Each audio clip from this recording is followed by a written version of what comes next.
I'm gonna give you 5 positive aspects of traveling in Algeria versus doing the same in Morocco. So, here we go. Number 1. If you're gonna be traveling by car, and I'm gonna put this into my own perspective, to my own experience, which has been road trips both through Morocco and through Algeria, the fuel is absurdly cheaper in Algeria. We're talking about, like, this is not even comparable to the kind of prices that we have in Europe or even in the US. I just want to say for the record, we're filling up the whole tank with fuel for 12 euros. Each liter of gas in Algeria is 20 dinars, which is around 1/6 of a euro. 1 euro is 120 dinars. Do the math. We're talking about filling up a whole tank of BJ73 Land Cruiser, which takes like 80 liters or something. We are talking about filling up one of those with 12 euros. It's insane. It's just not even comparable. So that's a big plus, especially if you want to do long distances in this absurdly huge country. It's the biggest country in Africa. So it's a big plus. Number 2, Algeria, when it comes to how genuine the place is and how closer to the actual culture of the place you are, without all the little funny fluffy things that they prepare for the tourist, and even the way they react with tourists and the way they treat you and talk to you. You notice it, if you travel a bit, you start to recognize this pattern, especially in countries that have a lot of tourism. There is this kind of facade. You know, some people interact with tourists in a specific way, like they can tell you're a tourist and they're gonna behave accordingly. You know, I'm not sure if I'm making myself clear here, but I'm pretty sure some of you will understand. But my point is that Algeria is way more genuine. It's way more genuine because the place has no tourism, which is in itself might be an advantage depending on what type of traveling you like to do. That's one thing. It's like it's just way more genuine. You're more in contact with the culture. Number 3 is it relates to number 2, but it's more specific. The people are nicer in Algeria in general. They are not as suspicious, or they are not as aggressive sometimes. The people are just nicer. They are everyone. We're talking about here, for example, in Tahit. This is a tiny town in the middle of the Sahara, and there's like 1,000 people here, and tourism is extremely low in this part of Algeria, especially now, which is Ramadan, which is even worse. Every single person in the street says hi, or if you wave, they wave back. I've done this to hundreds of people in this country already. Everybody says hi back. The simple things, you know, the little things. They receive you. We've had people saying, you wanna come and eat at my place. We have had a guy that received us in his little sort of hostel that he had, but he wasn't even supposed to be working because he was on vacation. Again, Ramadan, right? But he made the exception of preparing a room for me and my dad. I mean, the people are just great. I'm not saying that the people in Morocco are not nice or anything, but it's clearly different in Algeria, clearly different. So number 4, and this is kind of also related with the fact that you know, tourism is way more limited. There's no scams.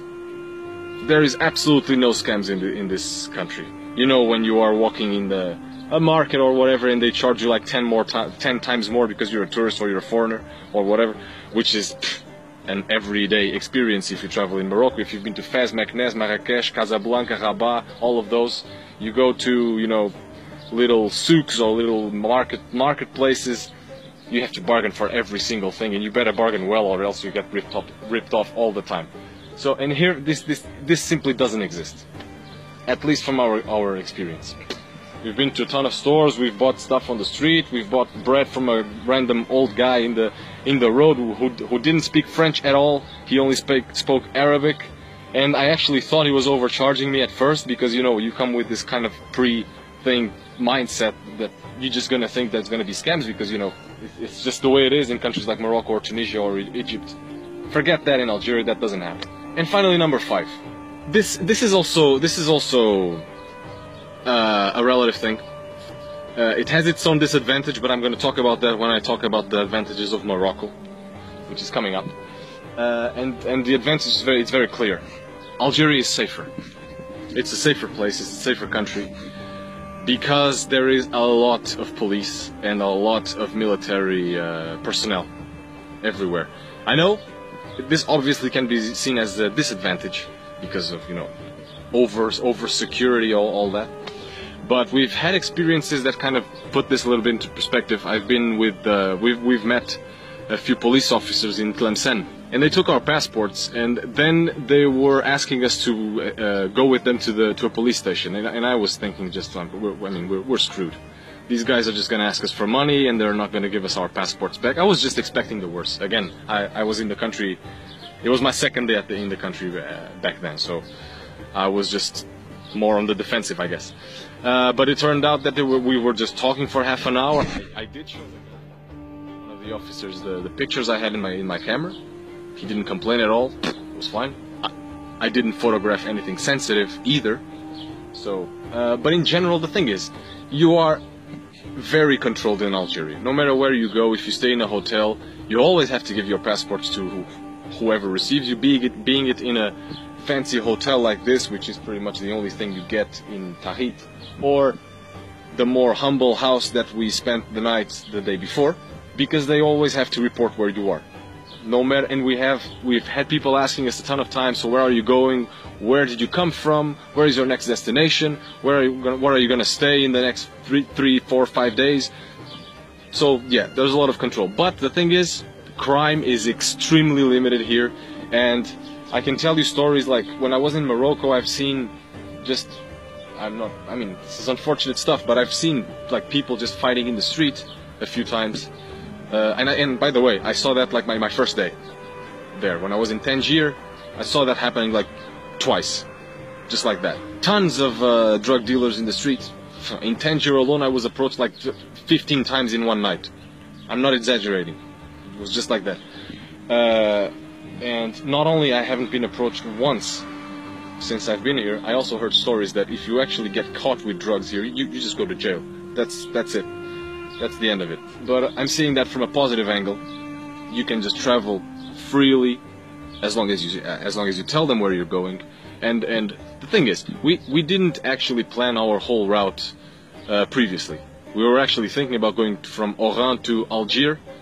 And we changed our mind. We went all the way south. We did like 800 kilometers to the south so we could see the Sahara and the dunes and all that. And it was fine. We didn't actually have to formalize anything with the police. So that's what I mean. It's safe. Some people might think it's a little bit over the top because there is police everywhere. It's comparing that to Morocco, it's just crazy, or to any European country. And that's pretty much, yeah. Another thing that I'd like to mention as a side note. It's funny because because this country is more genuine, and it seems like a sort of a contradiction. In Morocco, I was only allowed in one mosque, and it was a mosque that was highly touristic, and it was pretty much with the tour around. I wasn't allowed in any other mosque. In Algeria, I've been in 2 mosques already, and I didn't pay a thing, no tour, no nothing. Fair enough. An imam tried to convert me in one of those. Obviously, it didn't work, but you know, I guess it's the price. A nice guy, all that. I'm gonna make a video about that. I'm gonna talk about that in a separate video. But again, I mean, it's just you're a foreigner in a country that doesn't have that mindset for the tourists, which is a very good thing. We're making new friends. Yeah, right. This random dude was just walking around, very hungry, but we've found some milk for him already, so it's all good. So yeah, these are the 5 advantages that I can just tell you right off the bat about traveling in Algeria. So I'm going to talk about advantages of traveling in Morocco very soon. So safe travels and keep expanding.